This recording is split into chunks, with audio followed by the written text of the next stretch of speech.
पिछले दिनों जो लोजपा में हुआ उठापटक, उसको कैसे देखते हैं? देखिए, आदमी लालच में कहीं भी चला जाएगा।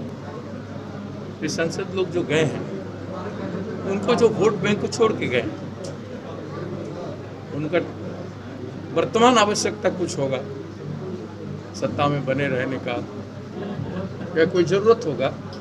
वोट को वो लोग ज़रूरत नहीं समझे, क्योंकि वोट बैंक जो वो लोग लोजपा से चले गए, उनका वोट बैंक खत्म हो गया। तो अगले बार उनमें से जितना मुश्किल हो जाए, तो गलत किया, अच्छा राजनीतिक निर्णय नहीं। नीतीश कुमार की क्या भूमिका रही उसमें, आप कैसे देखते हैं? नीतीश कुमार जी मुख्यमंत्री हैं इस राज्य के, वो किस तरह से कर रहे हैं, लोकतंत्र को, डेमोक्रेसी को किस तरह से समझ रहे हैं, किस तरह से करना चाहते हैं, वो वही जाने, उस पर हम क्या कहें। कहा जा रहा है सर कि कांग्रेस के कई नेता जदयू के संपर्क में हैं, एक आधार पर है। जेडीयू का ऐसा दावा है। इसका मतलब मैं नीतीश कुमार जी मेरे मित्र हैं, तो मैं संपर्क में हूँ तो जाएगा। अशोक चौधरी पार्टी का प्रेसिडेंट रहे हैं, कई लोगों से उनका मित्रता है, बातचीत होता है, लेकिन ऐसा कोई बात नहीं, ऐसा कोई बात नहीं है। दावे के हमारे एमएलए लोगों ने तो कितना बोल्ड स्टेप लिया है, आप देख चुके हैं, उनका बयान वगैरह मेरे पास पहुंचा है। आप सीपी सिंह कैसे डूबती नाव हो चुकी है कांग्रेस, बंगाल में जहां सरकार होती थी वहां पर सीट नहीं रहना चाहते हैं कांग्रेस में। अब कांग्रेस कितना मजबूत हुआ है इन दिनों, ये भी आप लोग देखे हैं। दूसरे पार्टी भी कितना चिंतित है कांग्रेस की मजबूती से। तो कांग्रेस क्या है, कांग्रेस ये क्या है, ये बिहार में तो पता चल गया है। और आगे कांग्रेस इससे 10 गुना 20 गुना ज़्यादा मजबूत होगा।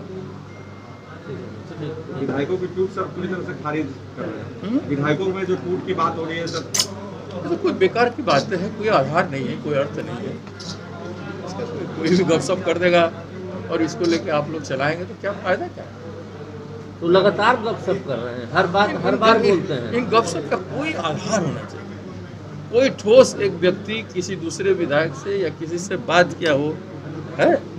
नहीं, कोई जब ठोस आधार नहीं है तो हवा की बात को मुद्दा बनाए बिहार जैसे राज्यों में, ठीक नहीं। एक लोजपा के चले गए कुछ लोग, उनका आधार को खत्म करके गए, कॉम्प्रोमाइज किए, व्यक्तिगत राजनीतिक कॉम्प्रोमाइज नहीं, वो राजनीतिक कॉम्प्रोमाइज नहीं, ये व्यक्तिगत कॉम्प्रोमाइज।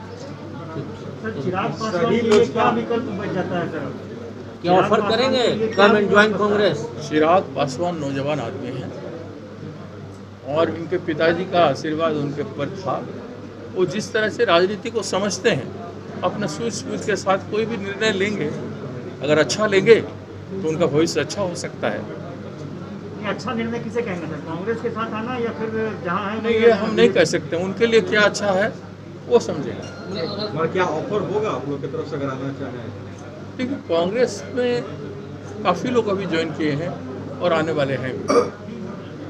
और कांग्रेस विश्वास करता है दलित, पिछड़े, बैकवर्ड लोग जितने हैं और सभी धर्म जाति के लोग जो आना चाहते हैं कांग्रेस में आ रहे हैं, जो भविष्य में आना चाहेंगे आएंगे। आना जाना एक प्रक्रिया है, तो इसमें हम पहले से क्यों कहें, जब तक हम चिराग जी के बारे में कुछ नहीं बात चले या चिराग जी का ओपिनियन पता नहीं चले, तो ऐसे कहने से कोई अर्थ नहीं है। अभी कमजोर हो गए हैं चिराग, अभी के समय में कुछ सहयोग आप लोग या अभी कुछ मोदी के हनुमान खुद को कहते थे कि मैं मोदी का हनुमान हूँ, और यही डर है कि आप लोग लेना नहीं चाहते हैं, हनुमान को इधर लाना नहीं चाहते हैं। नहीं, ऐसा नहीं। चिराग एक इंस्ट्रूमेंट है। Chirag can be a better instrument for Bihar people, for anyone. तो इसको हम आने नहीं आने का हम बात नहीं करना चाहते। सर एक चीज़ और है सर कि अभी आने वाले समय में कांग्रेस ने बिहार की पॉलिटिक्स के लिए क्या स्ट्रैटेजी तय की है सर? क्या आप लोग आगे कुछ आंदोलन, नया विकल्प लेकर आए हैं, कुछ नया आंदोलन होगा? नहीं, आने वाले दिनों में कांग्रेस के सीनियर लीडर्स लोग जाएंगे दिल्ली और सीनियर लीडर हाईकमान से बातचीत करेंगे। और अभी तक हमने जो किया है, ये किसान यात्रा के बाद बीच में कोविड बिहार में भी बहुत भयंकर हो गया, तो अभी शांत हुआ है। तो भी कार्रवाई आरंभ शुरू हो गया आज से। सोच लीजिए कि आने वाले दिनों में सबसे सलाह मशवरा करके अरे रुको यार, हाँ सर, क्या स्ट्रैटेजी होगी सर? हम सब मिल के सीनियर लीडर लोगों से मैं आजकल में मिल रहा हूँ, सभी सीनियर लीडर, और सबसे मिलने के बाद अपने अपने ज़िले से आए हैं हम। सीनियर लीडर कुछ दिल्ली जाएंगे, बात करेंगे और रणनीति बनाएंगे।